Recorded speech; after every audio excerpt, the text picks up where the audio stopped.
saya untuk menyutradarai film ini.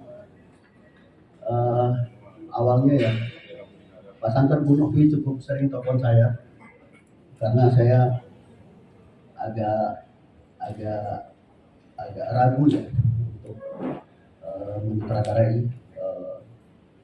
Apalagi saya belakangan ini saya lebih suka dengan konsep saya indie production. Bahkan setelah saya sukses kemarin menjelang maghrib, hampir beberapa PH besar yang tahu bisa kerjaan, bahkan ada yang juga kirim kontrak gitu. Tapi saya lebih tertarik untuk bekerja indie dengan saya dengan company sendiri, terus saya mengelola sendiri.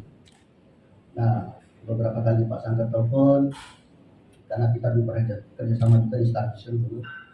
Oke, pada akhirnya saya terima karena Pak Sangkar kirim saya sebuah foto janin usia 5 bulan. Nah, itu yang membuat saya ajak diskusi soal cerita karena cerita tentang keguguran ini sangat relate dengan saya. Jadi pertama kali soal judul rambut kafan, pertama saya nggak begitu tertarik sama sekali. Nah, setelah ada bagian dari cerita ini tentang janin 5 bulan, terus tentang ibu-ibu yang survive tentang kehamilannya. Cerita itu sangat relate dengan saya saat usia saya. Waktu itu 14 tahun, karena saya menjaga ibu saya hampir 2 bulan di rumah sakit. Waktu itu ibu saya hamil 8 bulan, dan sampai ibu saya melahirkan. Nah, itu waktu saya masih di Padang dulu ya.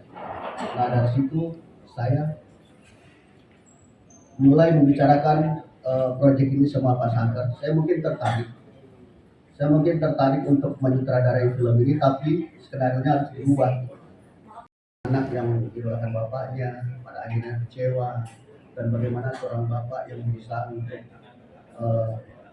fight untuk keluarganya.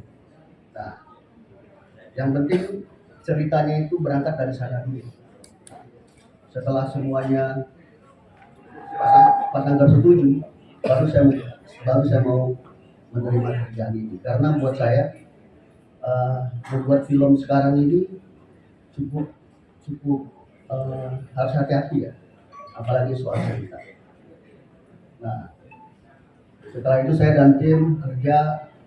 Kebetulan kemarin saya juga ada proyek yang kita produksi sendiri, rilis tanggal 16 Maret kemarin. Nah, sedikit tertunda, mohon maaf juga partner-partnernya Pak Sangkar tertunda karena kesibukan saya juga.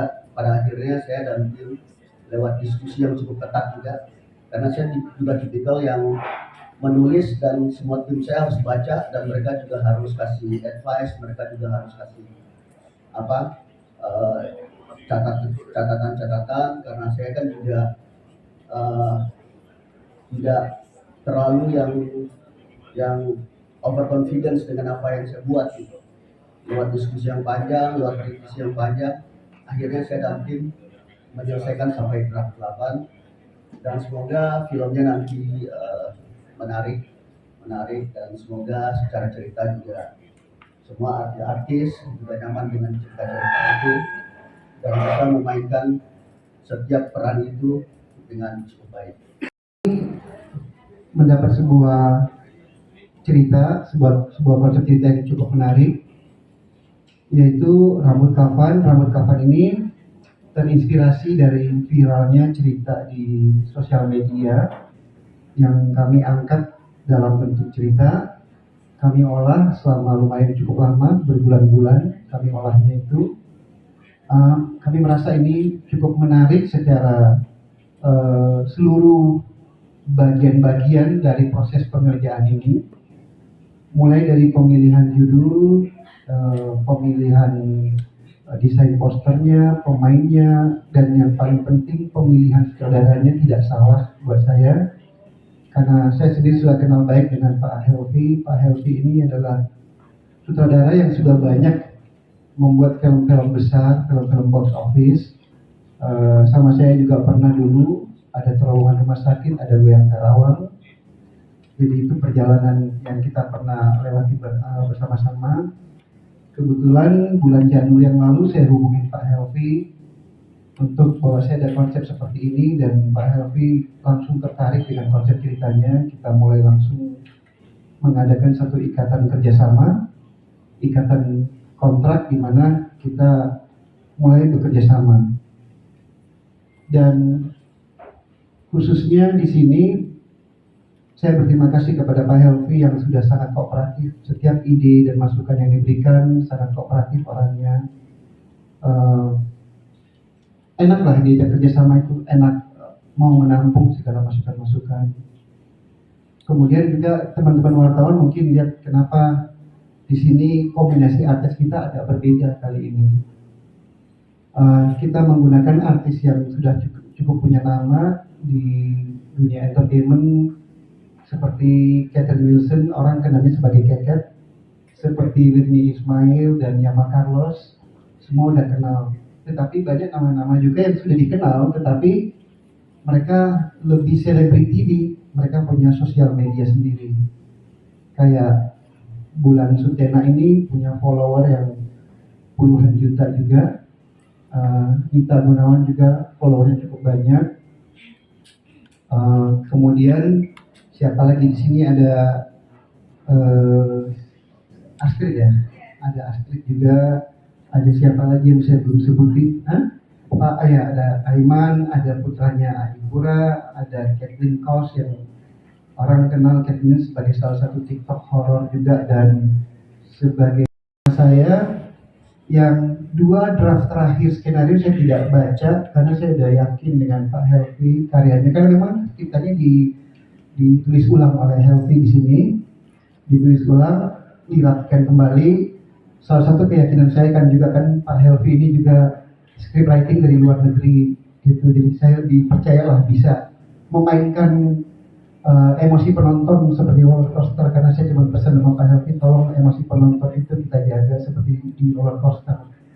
Pada saat sedang naik ke atas penonton deg-degan, pada saat turun ke bawah itu pada teriak-teriak gitu. Nah, kurang lebih seperti itu. Dan 2 draft terakhir saya nggak baca karena draft sebelumnya saya udah lihat, udah cukup menarik gitu. Nah, saya berharap dengan Helvi sebagai sutradara dan komposisi pemain yang kita udah atur di sini, ini bisa memberikan another box office year tahun ini. Amin.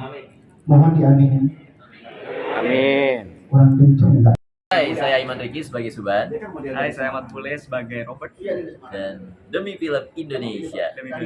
Dan kalian akan syuting hari yang ketiga, yang keempat ya? Yap. Oke, untuk Rambut Kafan. Rambut Kafan. Ceritain dong. Wah, waduh. Ini spoiler nih kalau diceritain. Oke, memang harus spoiler. Ini spoiler.com. Kalau bisa, ini sedikit aja ya. Sedikit aja. Iya, iya. Filmnya justru menurut aku wajib banget ditonton karena nggak cuma dari horornya aja diangkat, tapi ke keluarganya. Dan banyak pesan moral juga yang bisa diambil. Betul sekali. Robert dan Suban temenan kah? Enggak, Musuhan? Beda. Oke, kalau gengnya Anwar yang mana? Gengnya Anwar itu di rumah maksudnya? Aku adiknya Anwar. Oh, ini adiknya Anwar. Adiknya Anwar. Oke. Anwar diperankan oleh Yama Iya, Carlos. Carlos. Dan ada Nyi Gendis diperankan oleh Catherine Wilson. Catherine Wilson. Oke, yang berurusan sama rambut kafannya siapa? Nah, itu semuanya berurusan. Ini persoalan pelet ya. Iya. Oke, gue pengen tanya dulu deh tentang pelet itu gimana sih? Kalau lu nggak ada masalah, gitu kan? Tapi yang tidak punya kemampuan, dia akhirnya manggil jalan pintas dengan pelet. Cerita dong. Wah, itu sih kalau jujur kalau aku sih nggak setuju tentunya. Nggak setuju ya dengan pelet. Karena itu seperti menduakan Tuhan dan juga memperdayakan setan. Kalau lu gimana, Mas? Kalau Bule, kalau itu emang salah ya kan. Kita walaupun semepet-mepet kita ya, kita harus kembali lagi sama Allah, bukan. Setuju. Artinya itu bisa jadi message dari film ini ya? Yap. Bisa. Betul.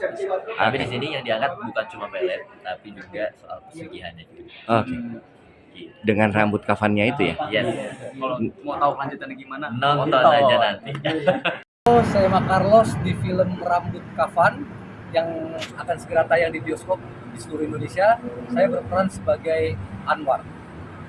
Dan kemudian akan menjadi musuh dari Keket ya, Catherine Wilson. Ya, nanti pada akhirnya saya tadinya berkomplot dengan Nyi Gendis, si Anwar ini. Pada ujungnya nanti dia akan bertarung sama Nyi Gendis. Dan bagaimana kelanjutannya, tunggu aja di bioskop. Serunya apa ya Mak kali ini horornya? Serunya di mana?